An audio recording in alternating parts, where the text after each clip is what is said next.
voin hi engine ni ania hei kapute ina kalenga hei tuna hian vaimim leipui mi vaimim an lo khon nual maya a hei min ro tir via a kapuar khop maya hei an vaimim te hi liana khopui ho khanin en chak karinga hei tuna kalo cover a vaimim hi hei tuna a tron mi hi a chi tur ania a lian hlom khop mai hei a fang te hi lian a tha a helai mi ho phi chu lian hlom takani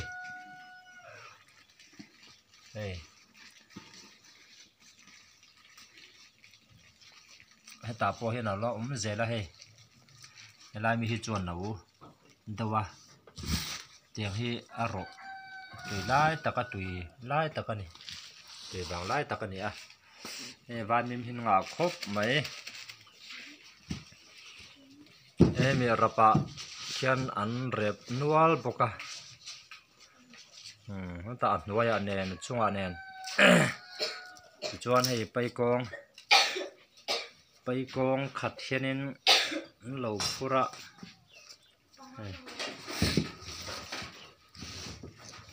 vainim soita kang khan alian a hei afang te hi alian tha em mai ni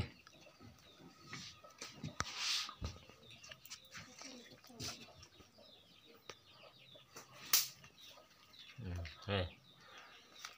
ini a